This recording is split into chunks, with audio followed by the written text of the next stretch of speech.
that. I yell at him all the time.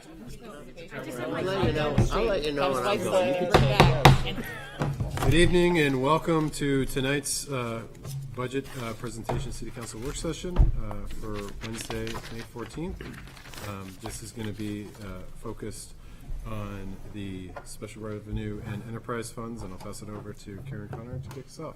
Thank you, Mayor. And Nathan Lundy and I drew straws for the honor of kicking things off, and Nathan won, or lost, as the case may be. So I'm going to turn it right to Nathan, and I will run the slides. I had humbly smiled, and she told me she was going to suggest that we'd arm wrestled, and I'd lost. Thank you. Good evening, Mayor, Assistant Mayor, Councilors. Tonight we complete the presentation of the proposed budget for FY26. As on Monday night, there will be time for public comment later in the session. The City Council will open the public hearing on the budget during their Monday night meeting. That's May 19th for public input. You, the council, who I'm talking to, I guess I should say, will deliberate on the entire budget in another work session on Wednesday evening, the 28th of May. That's a work session will begin at 6 p.m. Public comment will be included that evening as well. And the public hearing on the budget will be reopened during the City Council meeting on Monday, June 9th for additional public feedback. And it is anticipated that you, the council, will adopt a final budget that night. So that's the timeline for our process and for public input to our process. Tonight, we discuss enterprises, the water and sewer funds, and then we'll walk through special revenues. On Monday night, we presented the elements of the general fund. The general fund, I remind you, is the largest portion of the annual budget, and it is the portion that, after the benefit of their related revenues, is funded through property taxes from Portsmouth property owners.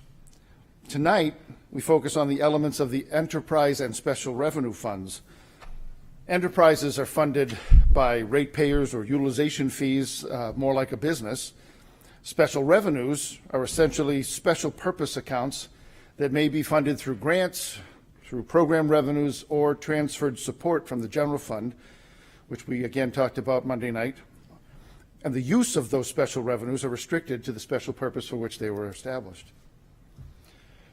Just trying to keep connected to what we did Monday night for some parallelism. I'll ask for the next slide and talk to you about the staffing changes that we've made. In our general fund presentation on Monday night, we called out the reduction of 10.71 FTEs. That's full-time equivalent positions. I mentioned then that the balance of the reduction, another 4.4 FTEs reduced, would be referenced during tonight's presentation. And here now is that breakdown of changes across the enterprise funds of water and sewer and the special revenues, including parking and transportation fund, stormwater fund, and the grants and special revenues of the school department. Those changes total 4.4 FTEs reduced in this proposed budget, which when added to the 10.71 of the general fund, total an overall staffing reduction of 15.11 FTEs in the proposed FY26 budget. Again, trying to keep our format consistent and clear. I'll tell you about the water fund. Let me first offer you I want to offer you an executive summary, I think, of these funds that you'll talk about tonight. Water in FY26 has a budget request of $15 million. That is an increase of $1 million year over year. The resulting rate change will be explained later, but I can tell you it will be not more than $2.25 per month for most residential customers. Next, sewer.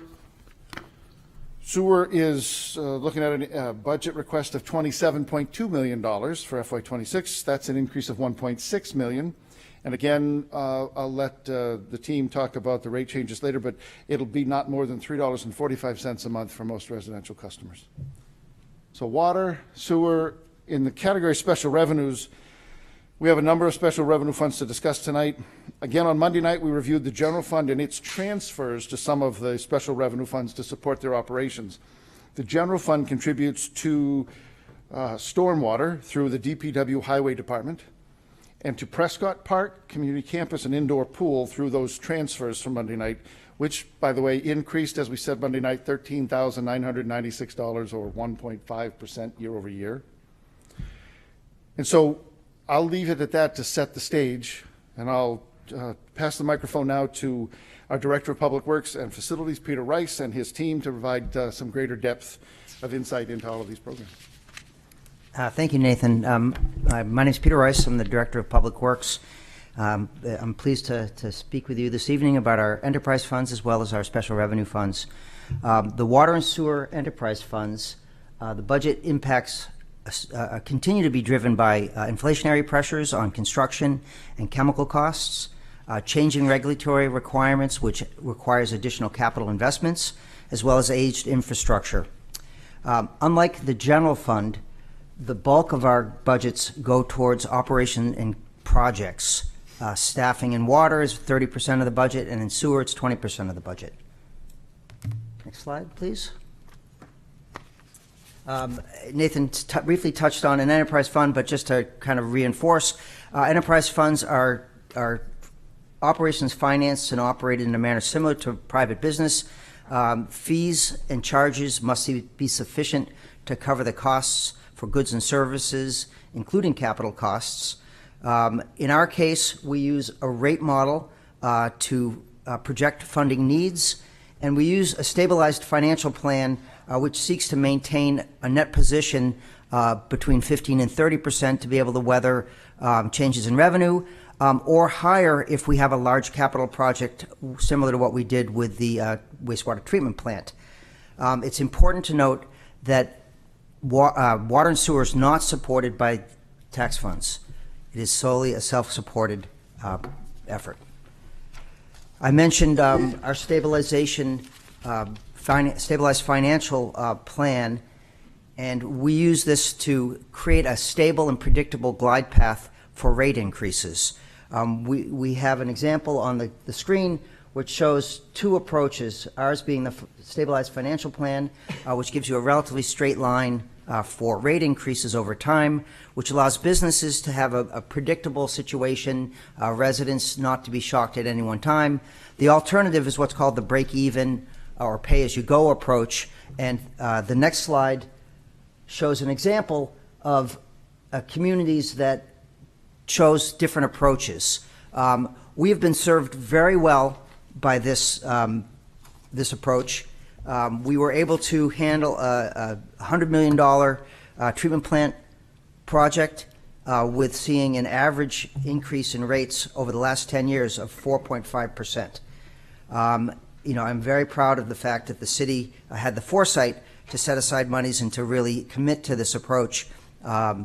So that is something that's great. The thing to be aware of with rate models is they're based on assumptions, demographic assumptions, regulatory assumptions, as well as construction, industrial, industry, commerce mix of our clients. We are at a point where it would be appropriate, and we're planning on revisiting the rate model this next year. And as part of that, we'll be coming forward to the council and explaining, any changes in what we recommend for baseline assumptions on how the rate is structured. But we want to make sure that we're allocating and we're structuring the rates in a way that are appropriate, they're equitable and fair to all ratepayers. With that, I will pass it on to Al Pratt, our Water Resource Director. Great. Thank you, Peter. Thank you, Mayor. Thank you, councilors.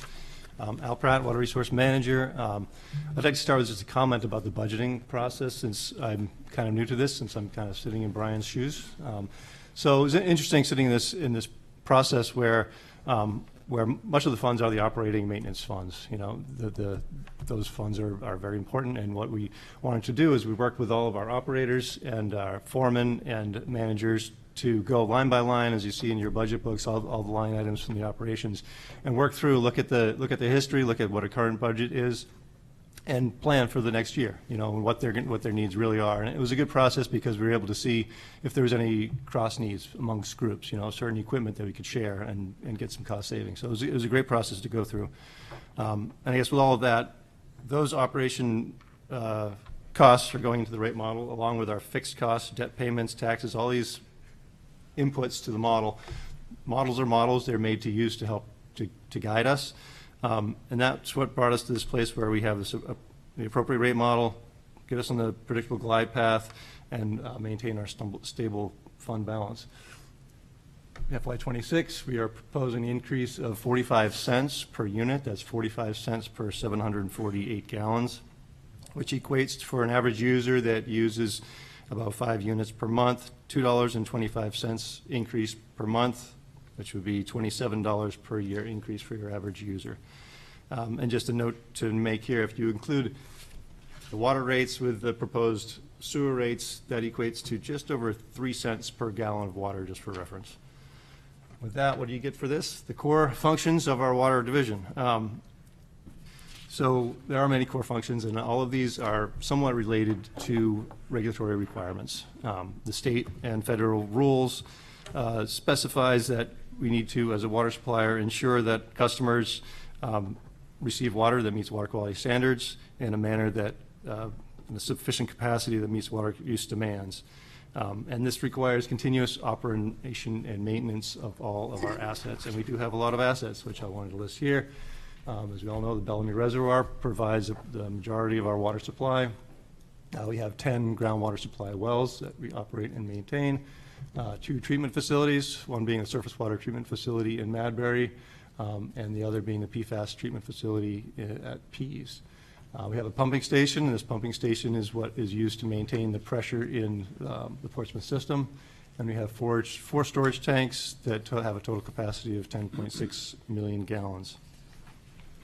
Our water quality, another critical responsibility for our group, encompasses sampling from the sources, from the reservoir and its tributaries, testing throughout the treatment plants to make sure that our treatment facilities are operating efficiently, and finally through the distribution system, ensuring that we meet water quality standards throughout that. Distribution system, we have an extensive distribution system, over 200 miles of water main. And this, even though you can't see this infrastructure very well, it requires operation and maintenance. We need to routinely maintain the valves, operate the valves to make sure they work when we need them to. We do our semi-annual water flushing to make sure we maintain water quality in the distribution system. And we perform routine hydrant maintenance to make sure they're ready to be used as needed for fire protection. We also perform annual leak detection audits to make sure we're not losing too much water in our system. And our meter crew is very busy changing out water meters for customers to make sure that they are reading accurately. They change over 700 meters a year. They also are responsible for testing backflow devices. These are the devices in buildings to protect our water supply from potentially backflow from contaminant sources in buildings. And they test over 2,700 of those per year, so they're a very busy group doing that. And those testers that do that work need to be certified to do that. And finally, outreach work. We put out our annual water quality monitoring report that's mailed to every customer. We prepare quarterly water status updates that are posted on our website. And in those reports, we report on things like the supply conditions, water quality testing results, and the drought status. And I'm happy to report that we are no longer in a drought as of last Thursday. We were in a drought since last September, so it's good. We are in a good place now for the summer weather to move in. And finally, Safe Water Advisory Group. We meet quarterly. It's a very active group, and we encourage people to join. It's open to the public. We offer information about the water system at all of those meetings. We've had a lot of very interesting presentations, and all of those recordings are on the website for people to see. Another point is we also provide a lot of customer service. We do occasionally get people that are concerned about their water quality or their meter or their billing, and it's a good thing about being a relatively small system where people can call and talk to us, and we're able to, answer a lot of questions over the phone, but in some cases we visit people's houses, take water quality samples, and are able to provide that level of service, which people appreciate. Our next slide, I want to talk about, one big accomplishment that we had this year that I wanted to make note of is our water service line inventory. This inventory is required by the EPA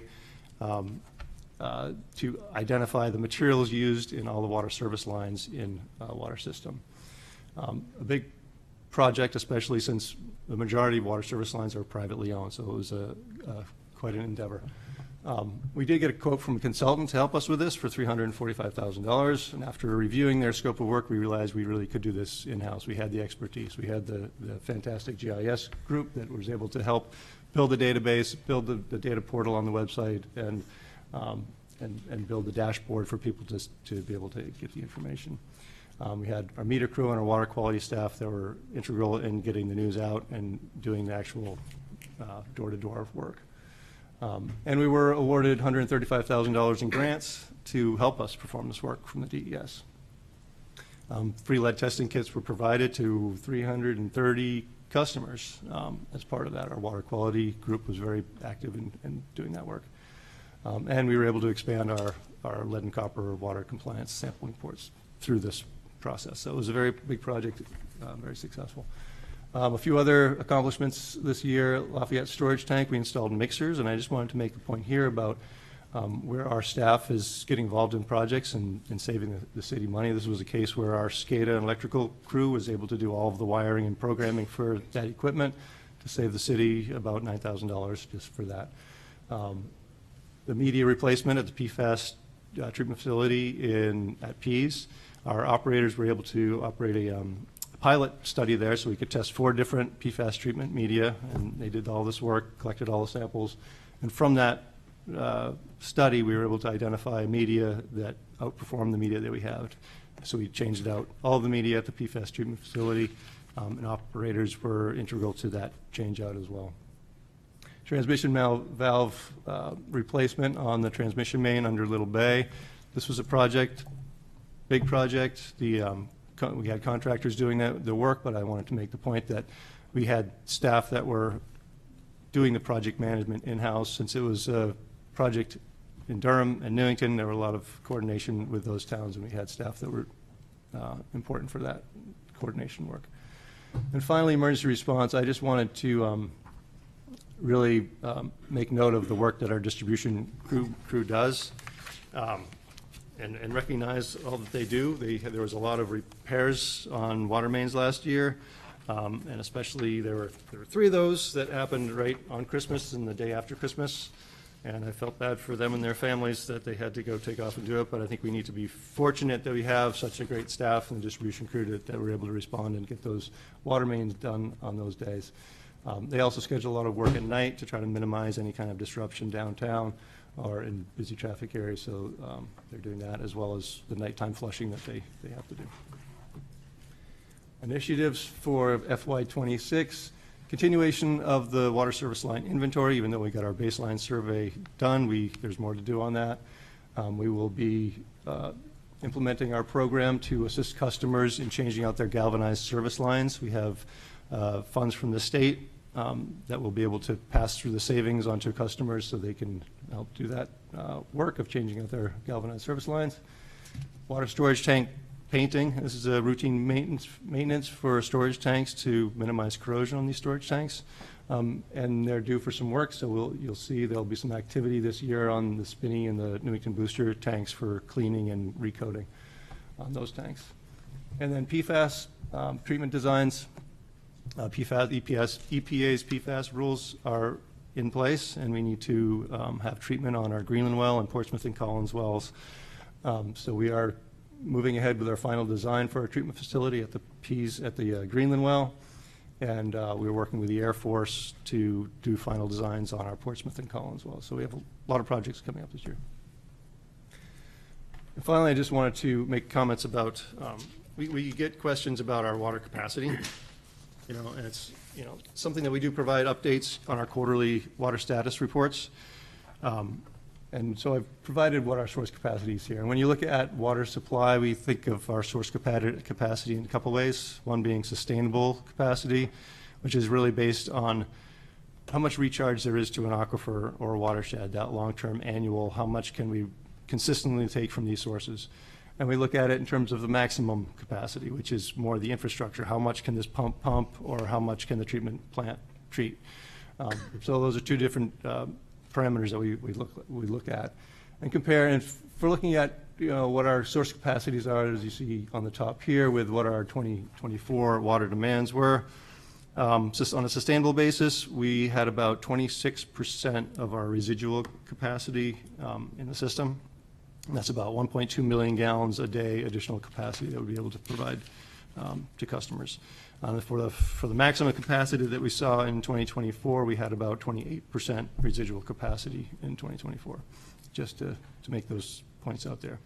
So whenever a development occurs, we review their potential impacts on the system, both the hydraulic impacts as well as the overall flow. We run our hydraulic model that we have to see, what those immediate demands would be to the area. And using that information, we're really able to determine if upgrades are necessary for the distribution system. And if they are, we require the benefiting parties or the developers to do those upgrades. Right now, as a case study, over on 100 Durgan Lane development, they will be replacing about 1,000 feet of old 1950s 6-inch cast iron main that's over there that just wouldn't be able to maintain the sufficient flow for the development. They're going to replace it with a new 12-inch ductile main. And the cost for this is $400,000 to $500,000 is sort of a rough estimate of sort of that contribution, and it benefits both the developer, it benefits us greatly because it's improving our water system in that area. And finally, we also add a capacity surcharge fees are applied to any kind of development, depending on the size of the meter, the amount of water that they'd be using, and now those surcharge fees goes to help offset our costs for the capacity improvements. So with that, I'll turn it over to Eric Fiedler to cover the sewer budget. Hi, Mayor, Assistant Mayor, Councilors. Thanks for having me. My name is Eric Fiedler. I'm the city engineer. I'm going to talk primarily about the Sewer Enterprise Fund tonight. I'm going to jump right into the request for the year. So we're proposing a fiscal 26 sewer rate increase of 69 cents per unit. This is approximately $3.45 per month with the annual cost to the average ratepayer of approximately $41.40. These rates and rate increases support operations and maintenance of our collection systems, our treatment systems, and allows the city to maintain, next slide please, regulatory compliance.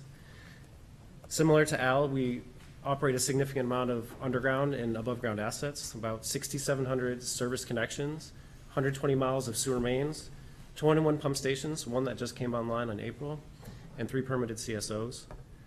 We operate 2 wastewater treatment facilities, which achieve high-level nutrient removal, including BOD, suspended solids, nitrogen, phosphorus, and others. We're in a highly regulated environment where we perform continuous sampling. We do lab testing in-house. We do monthly, quarterly, and annual reporting to our regulatory bodies. And maintenance and operations is 24/7. We emphasize preventative and corrective maintenance, so we respond to breaks, backups, customer issues. We try to be proactive with our maintenance programs where we do CCTV and closed-circuit television inspections of our sewer lines, our gravity lines. We respond to customer calls, customer complaints. So essentially, we cover all facets of the sewer collection, treatment, and discharge system. And to meet our regulatory compliance, we have 2 primary regulatory permits would be our NPDES, that our EPA permit, which regulates our discharges, our effluent water quality discharges to the environment. And then we have a Great Bay total nitrogen permit. So we minimize our nutrient loading into the Great Bay to maintain environmental conditions. And we have a consent decree where we're trying to minimize or eliminate our CSOs over the long term.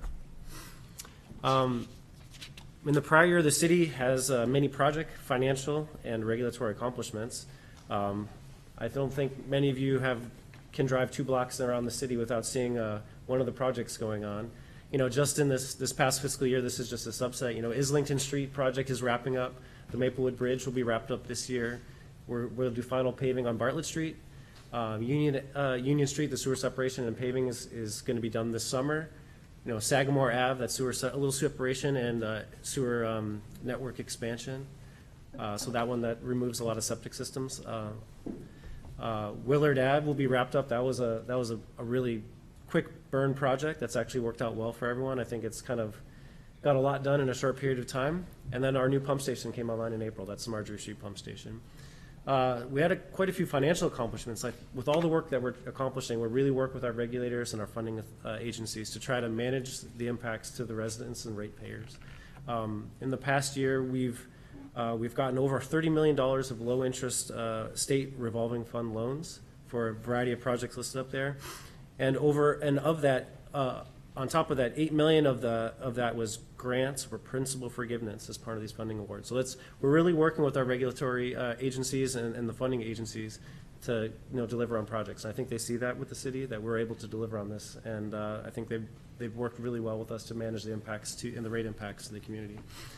And just kind of a nice regulatory thing, we well exceed our nutrient discharge permit limits into the Great Bay. We discharge 37% less total nitrogen than we're permitted to. And with our trained staff, we're even improving that every year as we get more comfortable with our newer facilities. And another one too is we're also seeing with these consent decree projects where we're separating the storm drain and the sewer systems that we're seeing significant flow decreases to the Pierce Island wastewater plant. Since that project was planned, they did a hydraulic and capacity analysis in that 2008 to 2012 planning horizon. We're seeing approximately 750,000 gallons per day less flows to this site than was experienced during that period. That's about a 15% decrease from what was originally planned in that horizon. And then also we have good progress on our consent decree projects. Our Fleet Street project, the first phase is going to include construction of the Vaughan Mall in the fall. That's out bidding right now, and we're working on getting our sewer rehab contract out the door and kind of progressing on some of our I&I projects. And what that does is it pulls more excess flow from the system, and it's less flows to our wastewater treatment plants. Our initiatives for the year, I think we continue to implement our asset management best practices and really the emphasis on preventative maintenance, preventative inspections, extend the lifespan of our assets by doing those maintenance activities. In some cases, you can double the lifespan of certain things. So with construction prices as they are now, they've increased quite dramatically over the past 5 years. Really getting all the life we can out of the assets is kind of a primary driver for us. And to do that, we need to keep on developing our skilled staff. And we've also been kind of emphasizing in-house construction projects. And you see, we get about, for every dollar we put in, we get $3 more of benefit. So for instance, we had a few generators that we wanted to replace at some of our pump stations. For the quote that we got from a vendor, we were able to do 3 of them in-house. So these are big cost savings. But the reality is, we compete with a lot of contractors and other folks. So really developing our in-house staff and retaining them has been a priority because there is a real cost savings for self-performing work and being responsive when there are problems.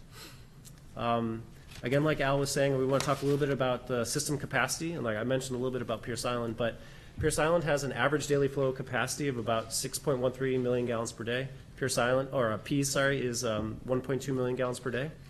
The flows we experienced in 24 were about 4.55 MGD at Pierce Island, and Pease was about 0.73, so between 71 and 74% of the capacity of the system. Pierce Island's experiencing approximately 15% decrease in annual flows since the 2008 to 2012 planning horizon, and that's a big deal. And I think that's clear data to support that these consent decree, CSO and sewer separation projects they're achieving some outcomes, so positive outcomes. And like Al mentioned, whenever development comes through, the city evaluates them on a technical basis. That would be sewer capacity, water capacity. So each one of those, there's a technical advisory committee. So we review these for technical merit, but also the impacts to the collection and distribution system. And that's where we look to see, do we have receiving capacity? Do we have actual capacity? Are there impacts to existing assets or infrastructure?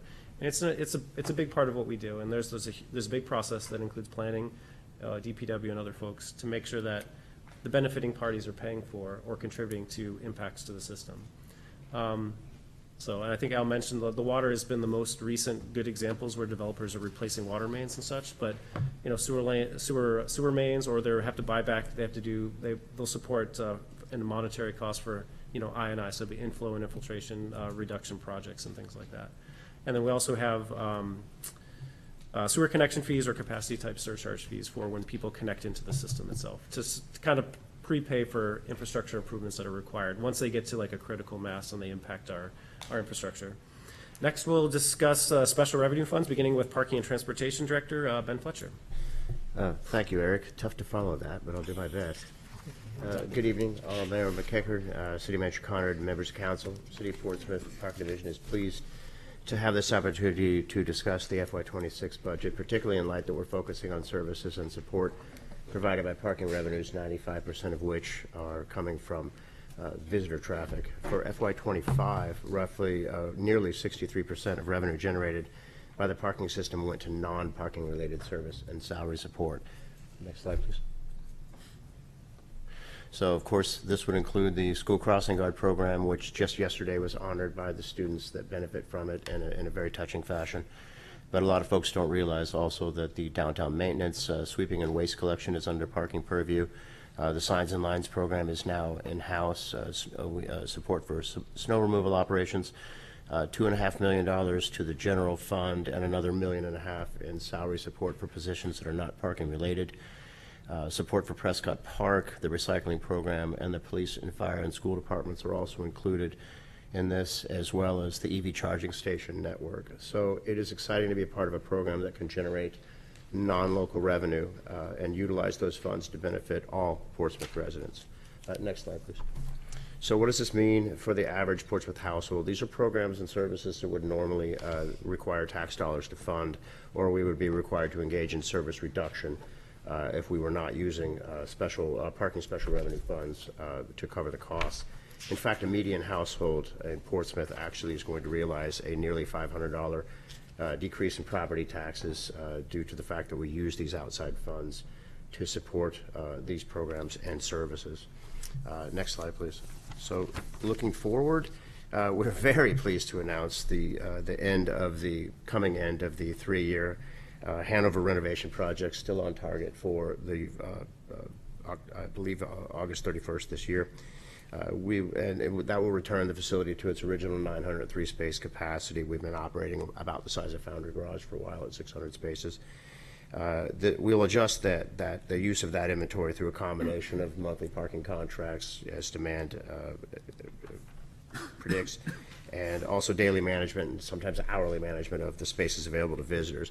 This is particularly important in light of the fact that for projects such as over at the Sheridan lot, that's a private lot, but that's 200 spaces that will be taken out of service, and another 20-something spaces on Russell, and another 14 or 15 on Deer for a good amount of time, and permanently for the Sheridan lot. And those spaces, that inventory, that parking usage will have to go somewhere.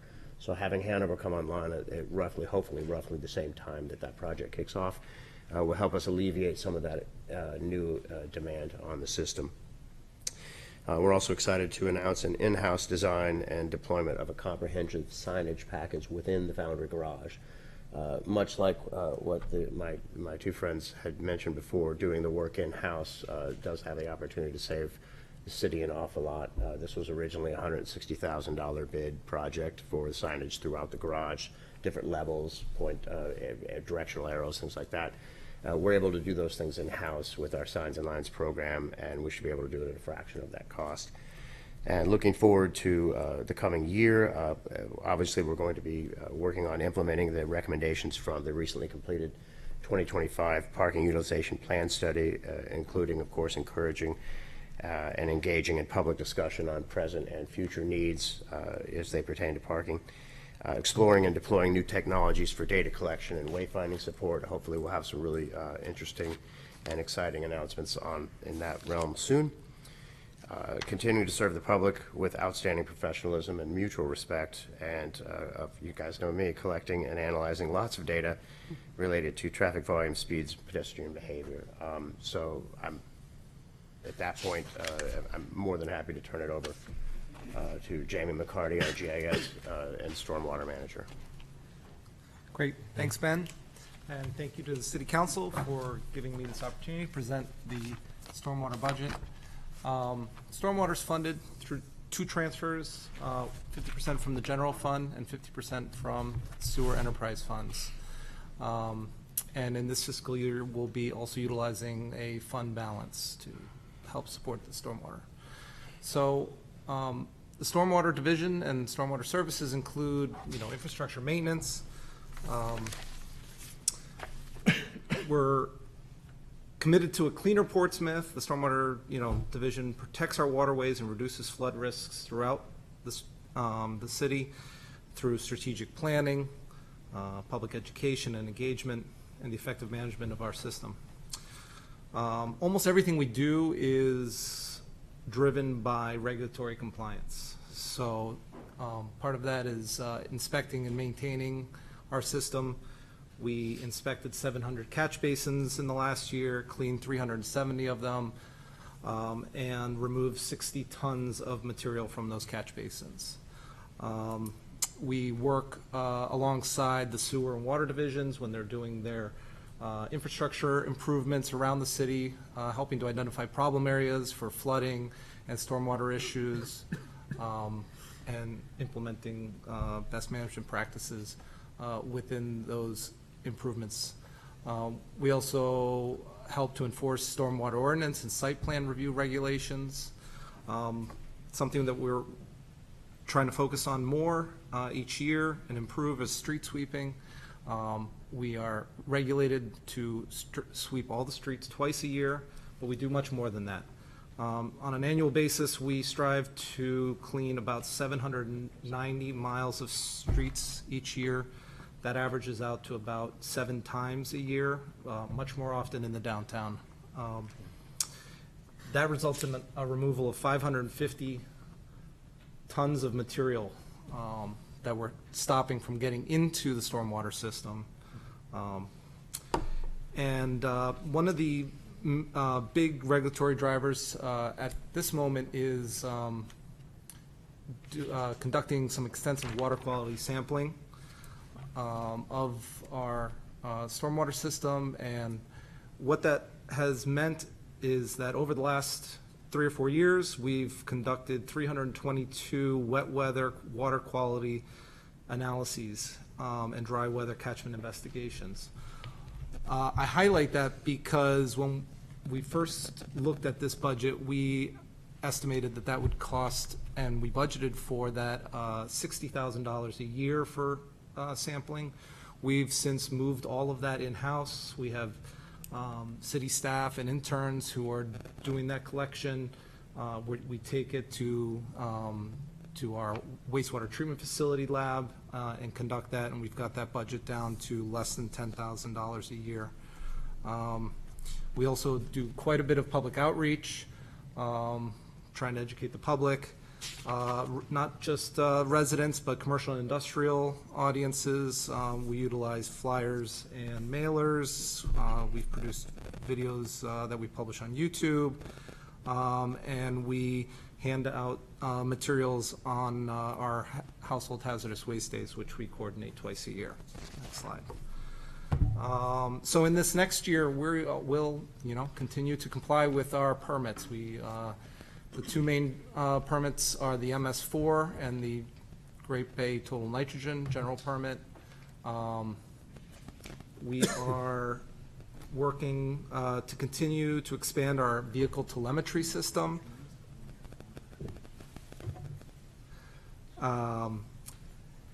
And the reason for that project is the primary driver is to support the implementation of our salt reduction plan, but it's also to help us improve and make our winter operations more efficient. So we're adding GPS and vehicle equipment sensors on all of our winter operation vehicles so that we can help make that process more efficient. Last year we took down the Think Blue and Water Has a Memory exhibit at Strawberry Bank. We're working with Strawberry Bank to find a new home for that. Hope to have that up by next year. And then the last thing I wanted to highlight was the addition of 8 new groundwater monitoring wells. So if you had been to the Water Has a Memory exhibit, there was a display there that had 3 groundwater monitoring that showed live groundwater levels. We added 8 to that. We added 8 new wells, and we hope to integrate those 2 systems so we have a better idea of where rising groundwater is impacting our infrastructure, water, sewer, stormwater around the city, and help us to plan ahead to make improvements to make us more resilient to rising water. Next slide. So in 2002, we presented a presentation to the City Council as a work session looking at the feasibility study for developing a stormwater utility. We talk about this here. We are looking, we'd like to continue looking at this as an option. This is one of the requirements of the Great Bay General permit, is to look at more sustainable funding for stormwater, as it's a significant contributor to nitrogen to the Great Bay. We currently fund stormwater, as I said, 50% through the general fund and 50% through sewer. So creating an enterprise fund could make it more sustainable and equitable. This obviously is a big topic of conversation. We anticipate requiring quite a few more work sessions with council, and we'd be happy to present the results that we from the previous study, plus some other things that we've looked at more recently, and would be happy to answer any questions on that at that time. At this time, I'm going to hand off the presentation to Peter. Actually, before you do, you had a fun fact about, I do actually, yeah. So, Get that.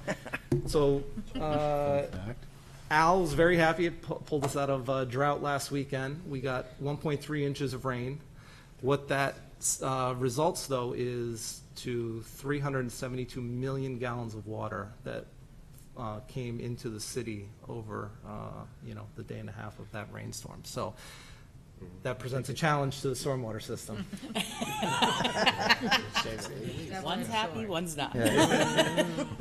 thanks, Jamie. Yeah, you're welcome. Thank you. I get the honor to speak to Prescott Park, which is, everybody loves, so it's great if you want to change.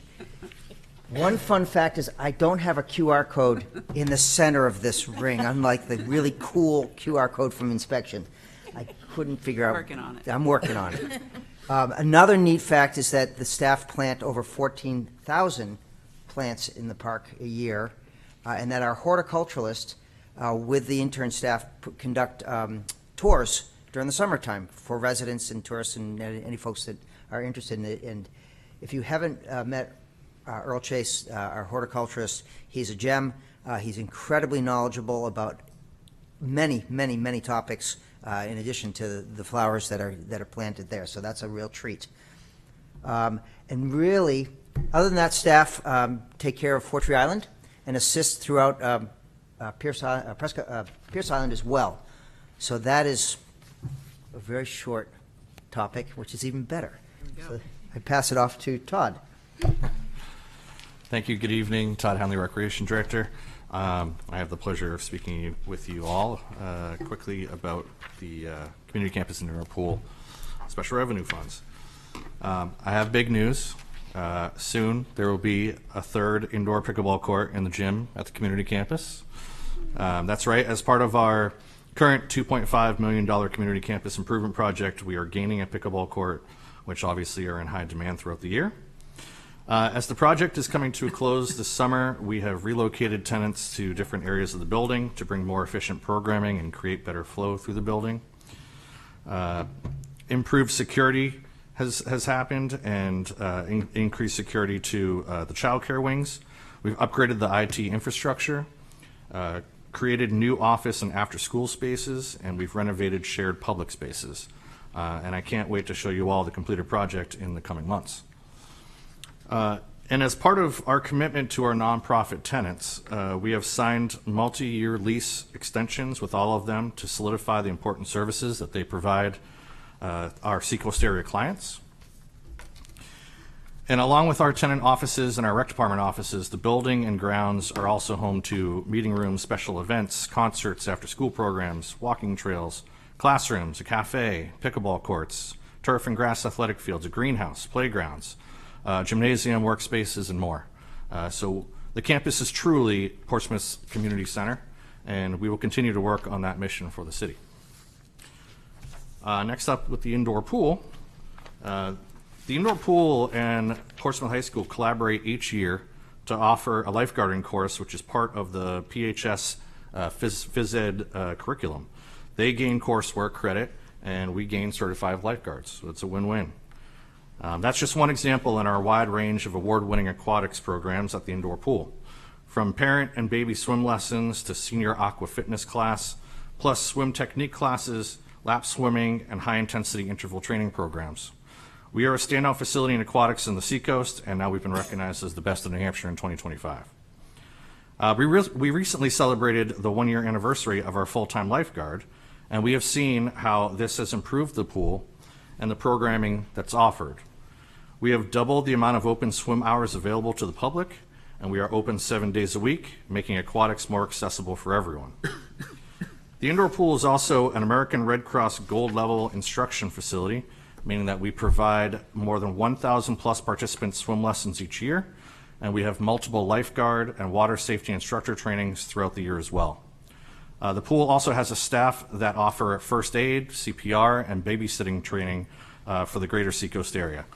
So we're proud to be a leader in aquatics and life-saving resource for our community. Thank you. The final special revenue fund for discussion tonight belongs to me. It's the Community Development Block Grant, CDBG. It is it's wholly funded by the federal dollars that come through the block grant. It is one of the federal funds, by the way, that we have been concerned about in terms of the stability of funding, given changes happening at the federal level. But I'm happy to share a fun fact that the formal notice of funding authorization was received just this afternoon from the U.S. Department of Housing and Urban Development. Our FY25 block grant of just over $500,000 will benefit the city and our residents for FY25. So all the bad news that might have brought is gone, and I'm happy to have shared that with you. Honest fact. It's a great fun fact.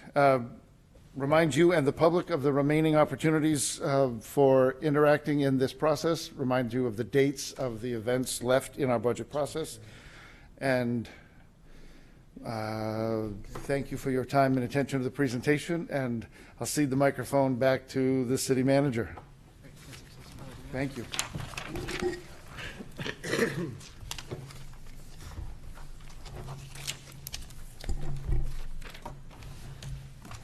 So are there any questions of the council? And thank you all to the presentations. Very informative, very well done. Really appreciate the time that not only went into doing the work, but presenting the work in a way that not only we as the council can understand, but the folks at home thought that was a very good job. Any questions of the council? Councilor Tabor? Thanks, Mayor. And thanks for great presentations. You know, you guys are so fluent at this because you really know your operations, and it's always heartening to see that. 2 revenue questions. One, we are looking at a 9% budgeted increase in the water rate, and I looked at the total revenue swing up, and if you take out the use of net fund balance, which was about $830,000, the water revenue only goes up like 1.6%, less than 2%. So help me understand. I just would have thought with a rate increase of 9%, we would see more of a revenue increase, and or do we not have to use that fund balance, or and why and if you could just enlighten us a little on that 9% and why you feel that's necessary. So we can address this from multiple angles. The average increase in water has been 1.8% over the last 10 years.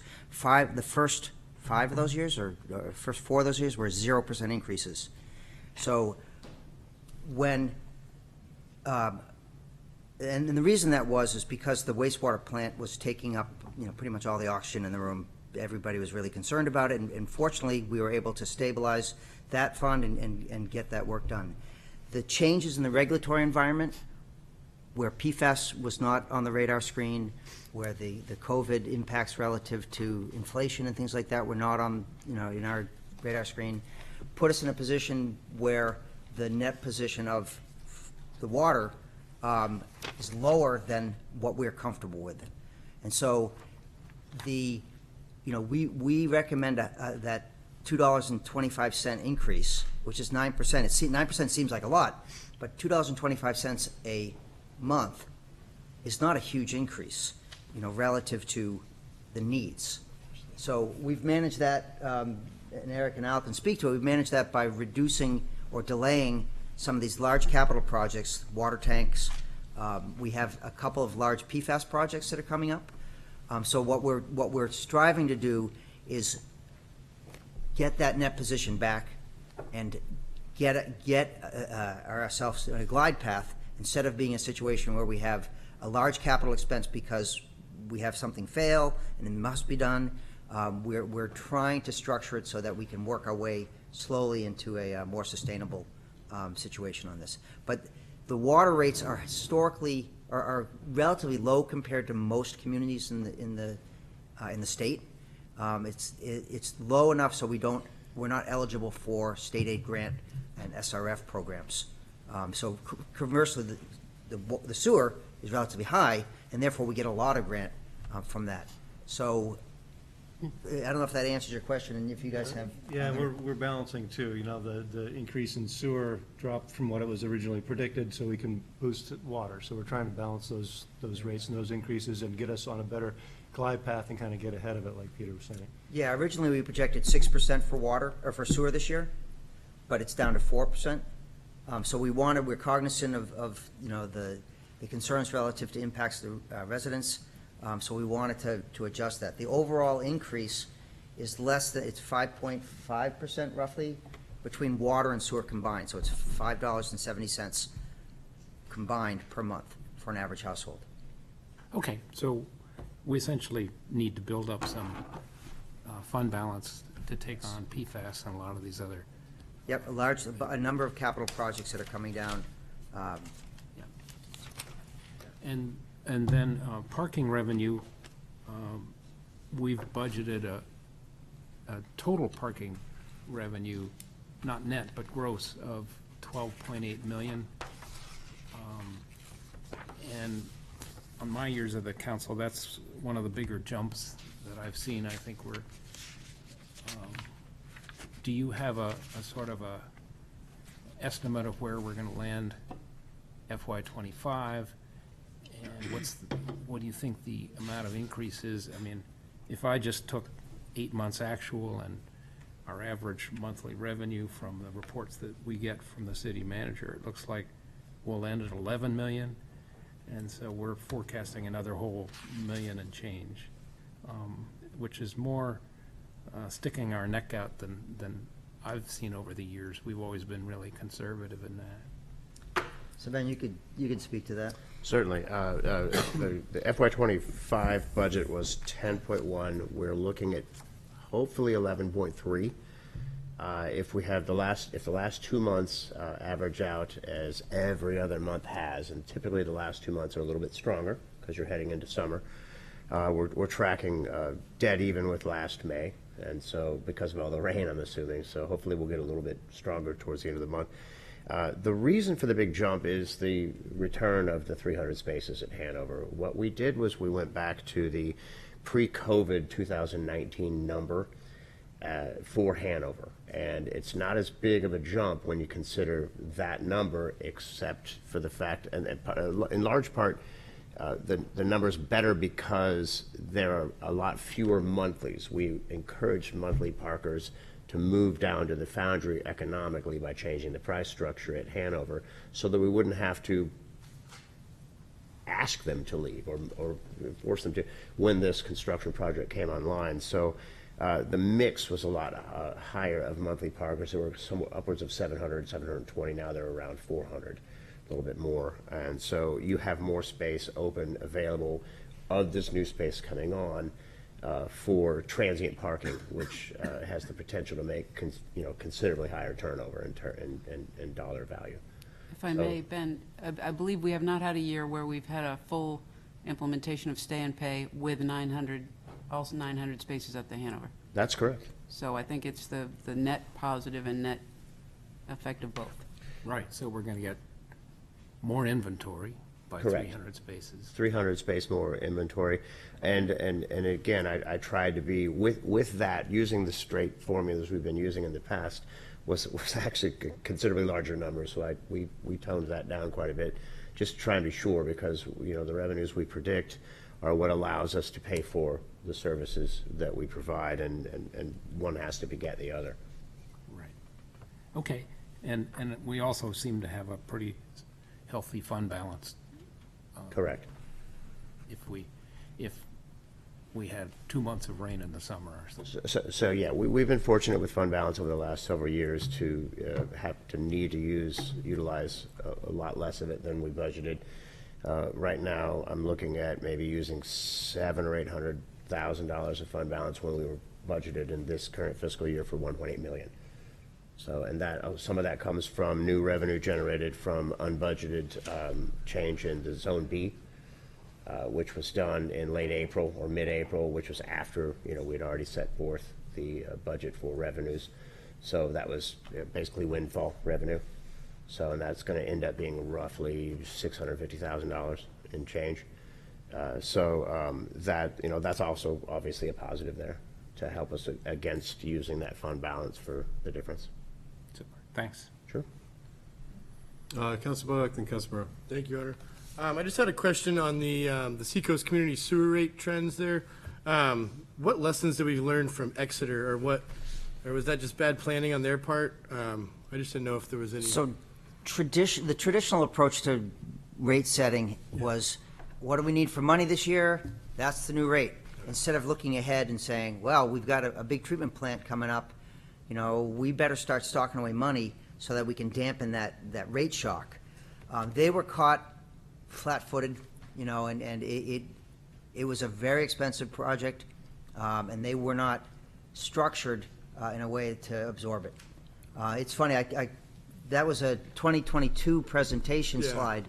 I called a bunch of the directors today because I was like, I wanted to update it. I'm like, oh, probably nice just to show it where it's today. And I wasn't able to put it all together. But talking to the directors, they all said, we've learned from the lessons of Exeter, and we're all committing to this, stabilized fund financial planning on how we do this. So you're seeing Dover go up 4%. You're seeing, Somersworth's going up 10% because they have a $22 million project that's coming up. So they're trying to stock a little money aside.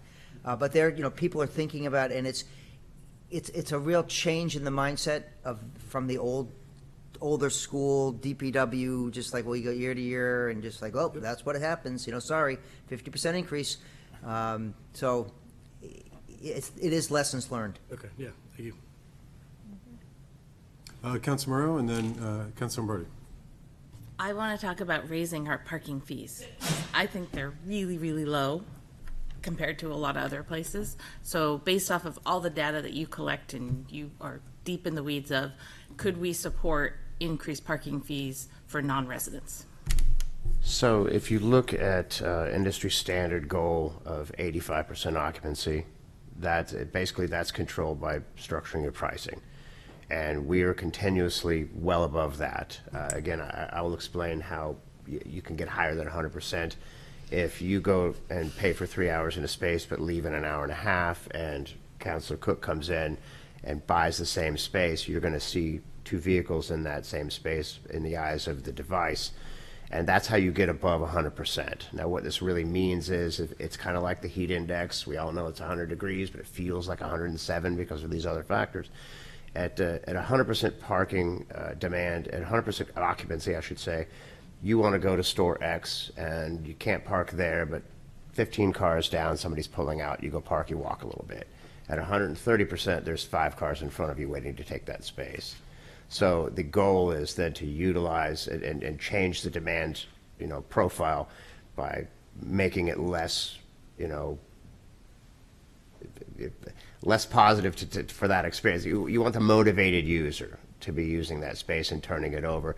The stay and pay program, turning it over at 3 hours, is very successful. We're at about 11% people staying longer, so 89% of folks are turning that space over, which does support local business. That means we get longer stays in the garages, more people are walking, and so on. And short answer to your question, our pricing is quite old, quite antiquated.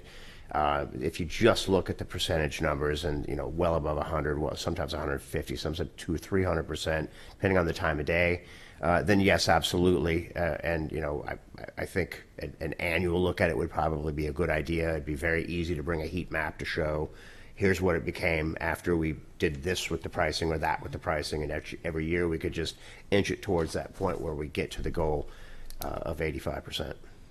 That sounds awesome. Thank you. Sure. I would also, I have more. I was also, sticking with parking, I know you guys have been working on a neighborhood parking program, and I'm just curious if we have some sort of timeline as to when that might actually be rolled out. Well, certainly, I think council is going to direct when and where that happens. We have, on our end, we have a functional roadmap for how to get this done, how we believe it would be most effective, the things we learned, positive and negative, from the last try over on the West End. And so parking would be ready to go fairly quickly. Utilizing the Park Mobile app, of course, we're going to rely on that outside vendor, and they're going to have a timeline, and they don't work for me. They kind of do, but they don't. So I mean, there's 2 or 3 weeks that it would take for them to upload and get a system ready for any particular neighborhood, and then of course we'd have to create and implement signage and then some public outreach, and then of course then there probably would be a period of time where we issued warnings as opposed to Yep. citations and what have you. Okay, and then my last question is about stormwater. I really want us to go down that road of looking at actually turning it into an enterprise fund and into an actual utility. How close are we to that, and how much more time would it take to gather the right information to start actually looking at the numbers and trying to make that decision? So from the presentation that we did in 2022, most of the calculations have been done. We know how many parcels there are, what the general, square footage of impervious surface, which is what we would recommend the utility be based on. In that presentation, there's a timeline for how we would implement it. I believe it was, it would probably take, a full year to do that. There's significant changes to the billing system that we would have to do, make sure that we capture all of the potential customers that we would be billing. And then there's a lot of policy decisions that the council still would have to decide on. Thank you. Councilor Brody. Thank you, Mayor. I was going to ask the same question about the stormwater. I guess I was wondering, what are the barriers to creating this? Is it waiting for the council, or are you? The deputy city attorney is poised to answer this question. Yeah, I think it's appropriate to have Suzanne Woodland speak to this at this point. I saw her sneaking herself All down smiles closer. at the table. Well, actually, I thought Jamie did an excellent job giving the summary. It's probably a year. You will need an ordinance. As he correctly pointed out, there's some policy decisions to be made. Part of the reason we have held off and didn't bring this forward is that, as you may recall, the Conservation Law Foundation filed a request for the Seacoast region, the watershed for Great Bay, to be treated as they asked EPA to exercise its residual designation authority, which would create a whole permitting structure that might not play well with a stormwater utility. So we were kind of on hold, and we've been having communications back and forth with EPA, with CLF, and we've been watching what's happening in Massachusetts because they're kind of ahead of us. CLF filed in Massachusetts first. And so throughout 2024, there were a series of meetings that EPA was holding with various stakeholders, including municipalities in Massachusetts. And there were conversations about how to reconcile that, how to make sure that if EPA does decide to exercise this whole permitting structure for this area of New Hampshire, that whatever we do will play nice and not be overly burdensome or have overlapping or, heaven forbid, conflicting regulation. So the good news is things are moving, and I think we've got some ideas. We've been kicking things around internally of how we might bring something forward for you because we think it would be more equitable. So I would say if the city council is interested, we can tee that up for probably just after the summer. So early fall maybe, or kind of depends on you all. I'm interested. Your Honor, as a follow-up, Counselor Denton is on Zoom, and he would have asked the same two questions, and he thanks Suzanne for her response. I have a couple other questions, Mayor, please. Being on the SWAG committee, Safe Water Advisory Group, one of the things that has discussed is the amount of leakage that has been abated by the work that the crew has been doing. And I'm just wondering how that impacts the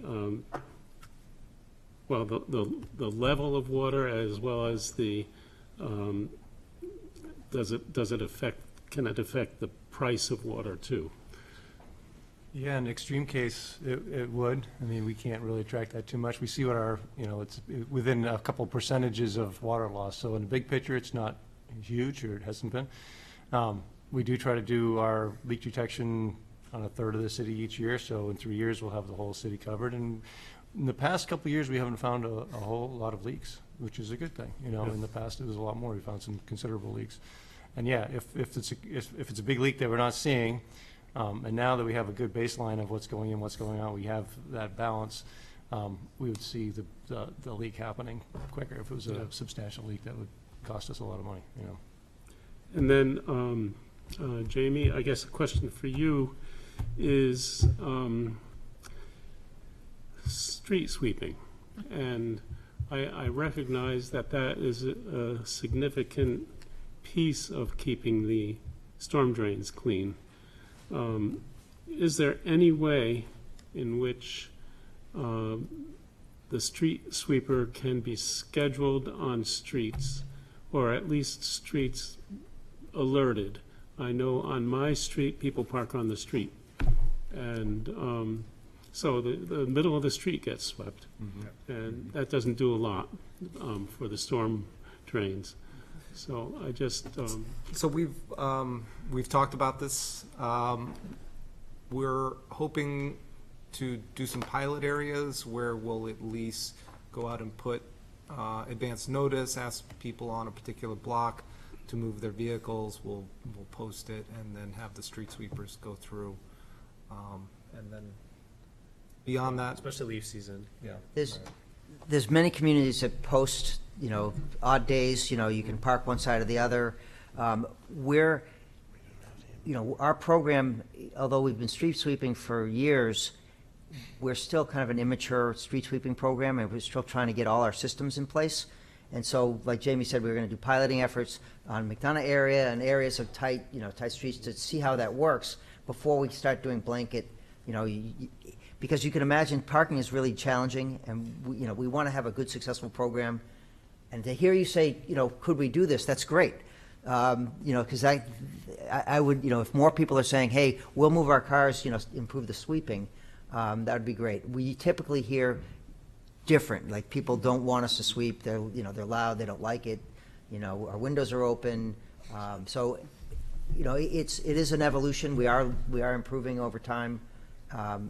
But, as Jamie said, we are going to look at doing some piloting this summer.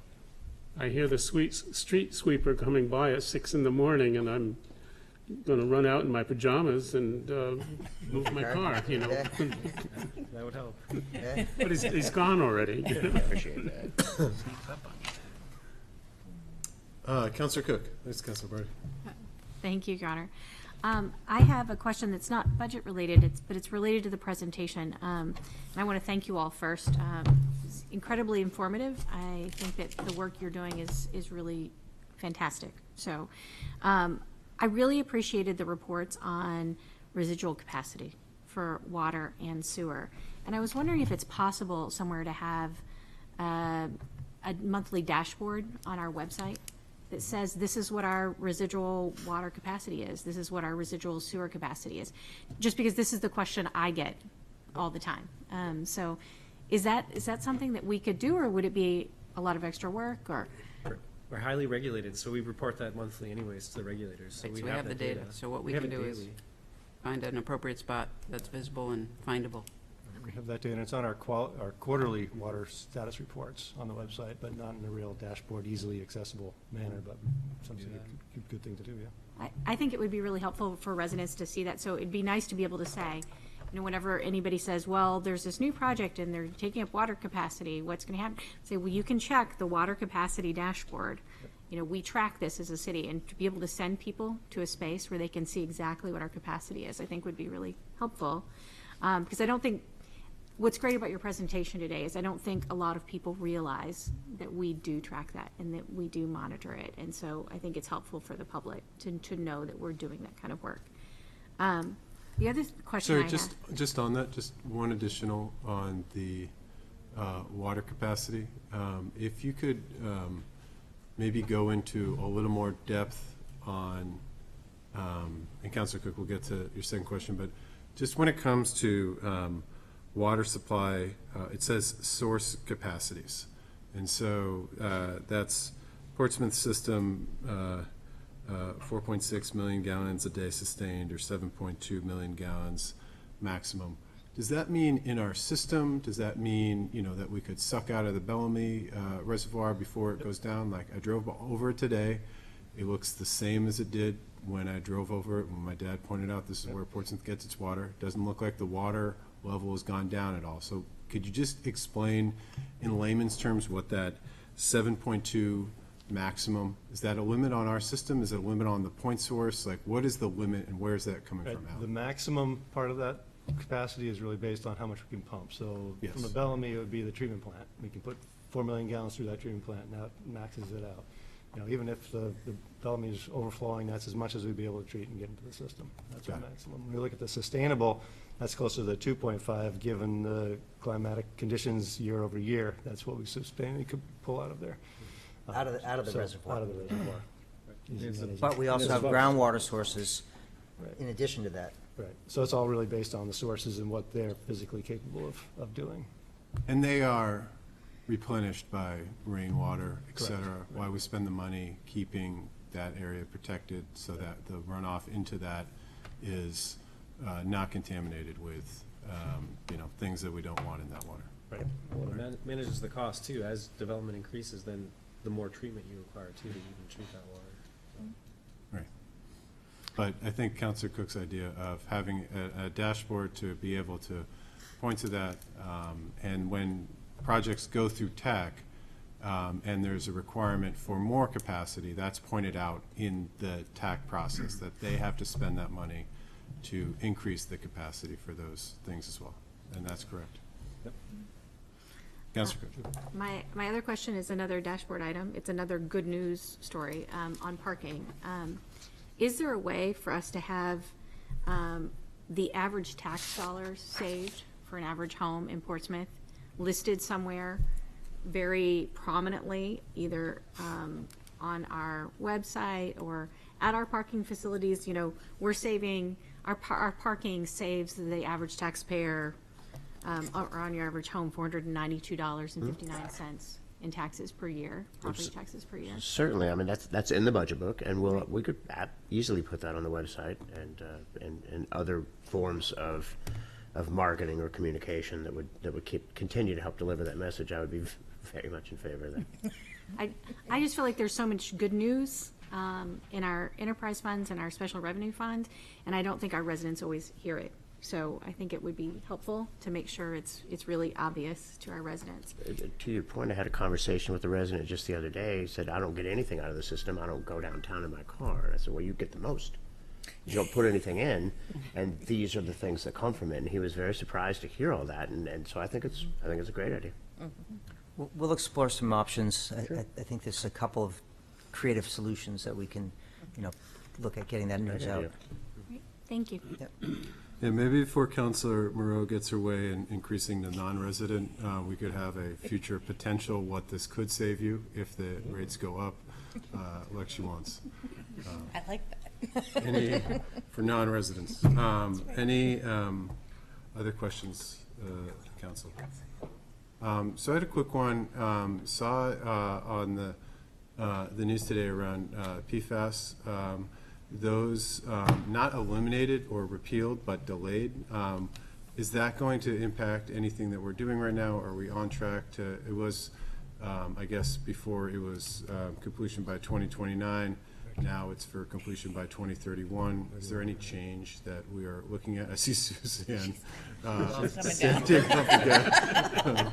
You see her start Super creeping. Bowl, let her up. We'll have to review those potential impacts. Okay. Suzanne, would you like to add anything on this? Well, I'll just to follow you up. So literally today, there was another communication from EPA indicating that there's going to PFOS and PFOA. The administration is going to leave the current levels in place that they've been talking about, but they're going to, so they tell us, take the action needed to drop off the other three or four chemicals that originally were going to be a driver for potentially upgrading. But the wells that we've been talking about are still exceeding the PFOS and PFOA numbers. So we're anticipating that we're going to have to continue to go forward with adding treatment to those wells, and then we'll have to work, to see how much we can get from the Air Force. There's depending on which well we're talking about. So. One additional question, maybe it's for Eric, and I don't know what this actual, there was a mayor's roundtable and I was speaking, Concord's no longer processing something with their sewer treatment plant. We have extra capacity. Has there been any desire or conversations about processing things from other communities and receiving a monetary benefit? Is it septage, maybe? Yeah. Not accepting septage. We accept septage from basically the surrounding communities at Pease. We don't have septage receiving at the island, just due So to if the- this would be at Pease, is there, given Anheuser or the InBev moving off, is there potential to accept this and balance out some of the shifts in the loss of revenue from InBev? So our process is pretty resilient. Basically, it's sequencing batch reactors. So they have these, they're just big tanks. We have some limitations in our headwork structure where we only have limited tankage, where if you start discharging too many trucks, it basically overwhelms that buffer capacity and it goes straight in. So we do have capacity, but not a significant capacity, because it can upset our process sometimes, because we're basically farming biology. So if you have too much of a slug load of something, it can upset the balance type thing. We'd have to look at what we could accept. I don't know what can we accept more? Maybe, but to what degree is a little bit uncertain. So the project as designed right now is really only a rehabilitation project. So we're not adding new capacity into it. I think we've been working with our staff and with some consultants to look at some of the headworks and some of the septage receiving improvements that could help us buffer that. Because really, if we had a little bit more tankage, what that does is allows us to pump out slowly, consistently, and buffer those swings a little bit better. So we're looking at that. So, but I couldn't give you a hard and fast, like, we can take another 20,000 gallons per day or 30,000. Some of these facilities take quite a bit, but they're set up where they have lots of buffer capacity or they have offline storage. Like, we went and looked at some, we're actually, for that specific upgrade would be, we went up to Maine and they could basically offline there and go to a lagoon and not even discharge for a week or so. So some of these plants are set up where they can handle a lot of septage.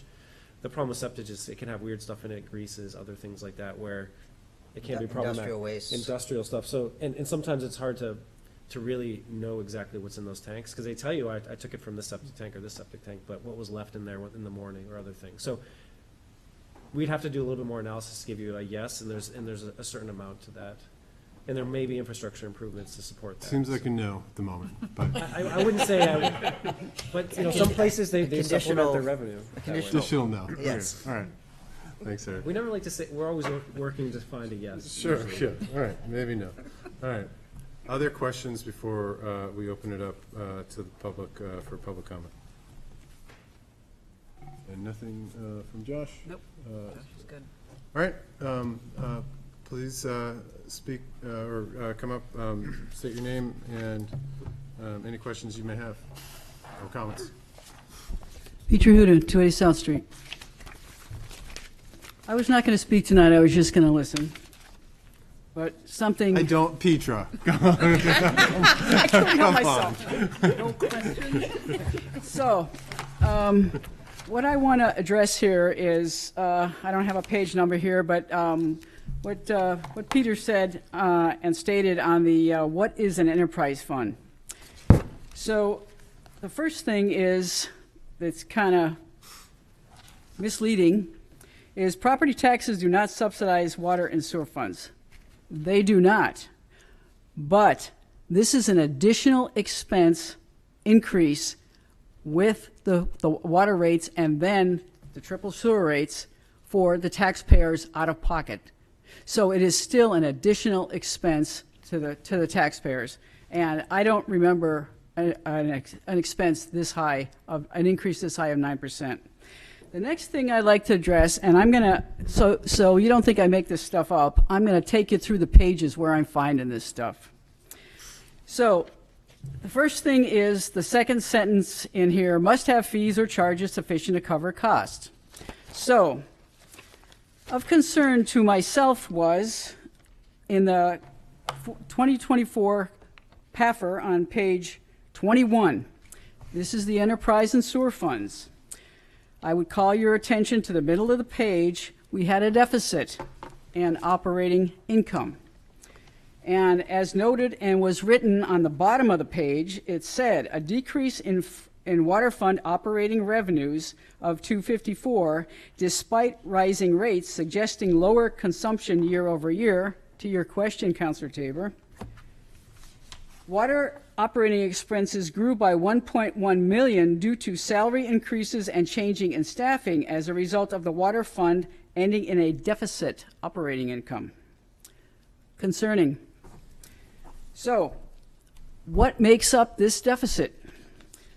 The next thing you need to look at is go to your budget book and look at page 181. It's called Financial Year 2026 Personnel with Apportioned Salaries. There's, I guess, 40-some people, 42 staff on here. This gets billed directly into your water and sewer funds as administrative overhead, along with all the other funds that it is apportioned to. And the amount that was billed in here is approximately 1.1, as was stated in here. The same thing goes for the sewer fund. But the difference here, as Councilor Tabor noted, was the water revenues are not going up. So that's another contributing factor. The other factor that's contributing to this is these apportioned salaries since 2021 have increased from $2,821,638 to $4,094,000. So what that means is you're apportioning or billing out of the general fund into the water and sewer fund that much more, if you look at and you summarize this as I did. So the thing that's not included and probably won't be included, correct me if I'm wrong, Peter, in here is these apportionments of administrative overhead that are increasingly going up. So that's one thing I definitely wanted you to see. The other thing on here was that all of the overhead in here is kind of moved out. And if you notice, there's a shift from the general fund out into parking, sewer, water, and stormwater because there's money there. Now, I could go over this whole thing with you on how it switched from year to year, from FY22 to 9, but I'll just read some of the figures to you. The variance from FY22 budget to FY26 for Public Works was $1 million, $1,038,000. Parking went up $3,559,000. Sewer went up $5 million. The water fund went up $3,992,000, and now the stormwater is going up. That is being funded out of the general fund. So that's something for you to think about here as you say you're not increasing property taxes. No, you're not, but you're still increasing the burden, and this all goes back to the number of FTEs that are apportioned out and are included in the budget. Something for you to think about. Thank you. Thank you, Petra.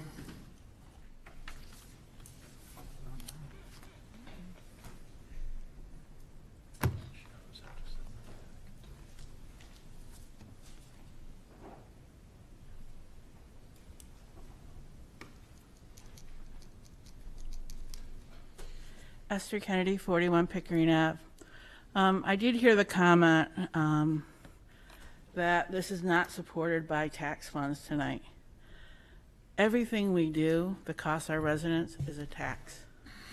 So I would encourage you to think about it as a tax. All these funds. Tonight I went down and had a sad moment. I went down to putting on the Glitz, which is going out of business after 24 years downtown. And I was able to find a parking spot pretty quickly. So I guess when we talk about increasing parking rates, first, we increase them, people aren't going to come from the local area. Why do I need to come here when I can go to Rochester, Farmington borderline and go to some stores? Those are all new, folks, in the last 20 years, when I can go to Epping and go to some stores. So I really would caution you to think about the downtown community. We heard from the downtown community, please residents, come downtown and support your downtown from the speech set, not by our mayor, but by our business organization. And the other thing is when you raise the amount of parking, it throws people more in the neighborhoods. If I get too high, then I'm going to go and park in some neighborhood. So I would really caution you to think through that experience and make a really clear decision and make sure that it's just not something shot from the hip. Also, when you're working on your parking information and studies, when in the past I would go downtown, I could park into a bank. And I could pull in there free, run around town, do my errands. If it was after hours, go back to the bank, get my car, and out as on my way home from work. Unfortunately, those are all now privatized and highly costly. So all the places the residents used to park, because we knew about it and people visiting really didn't know about it, are gone. But today, when I went by one of those places, it was empty. So as we have this conversation, I would really encourage you to think about how much those rates are, which are extremely high. There was no one there, and yet maybe it would help people come downtown from the neighborhoods.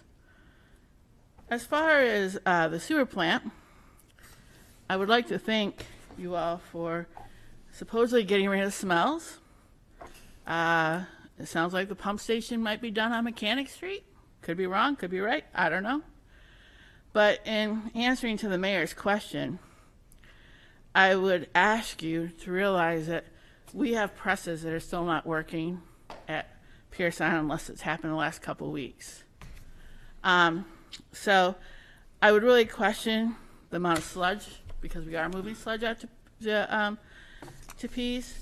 And I would also ask you to think about if we're going to bring in things from other communities.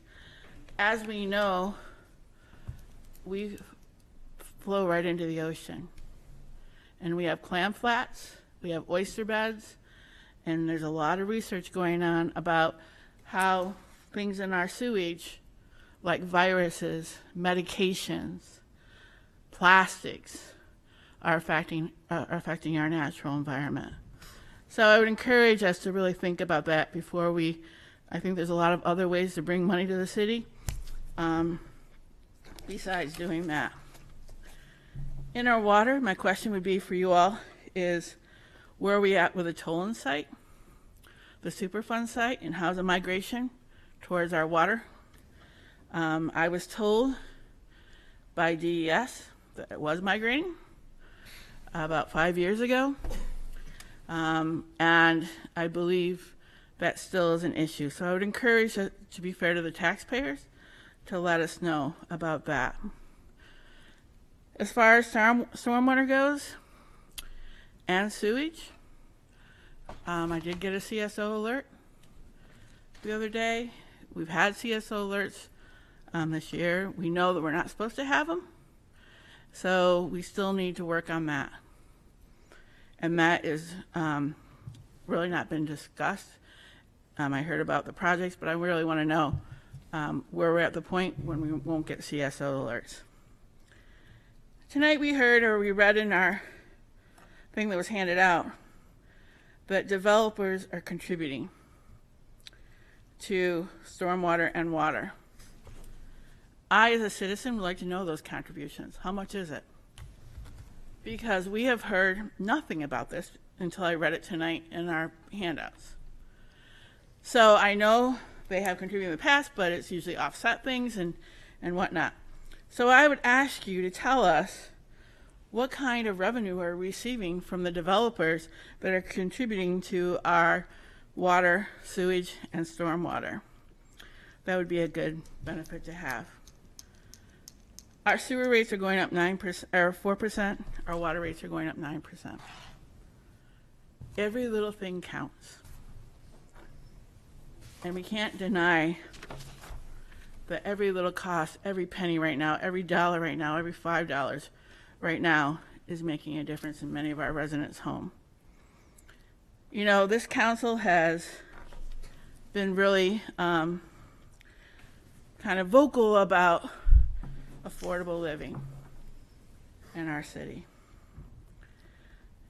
Right now, you have not really created a lot for those people making $20 an hour, which is what you would at a typical McDonald's, you would typical at a little shop downtown. As a dishwasher, we really haven't helped that group. But my sad thing is, when this goes up, we have our rentals going up too. As a landlord, you're forcing that to happen. So in closing, I would like to have you think about all those things as you deliberate on these areas. And lastly, on this trend map, I was interested that it was only percentages increase, rate increase. What are the actual rates for these areas? And I would ask you to give that information out. Because when I called, I know some of the rates. And, or when I went on their websites. So if you look at the rates, we're still a pretty high rate here in Portsmouth.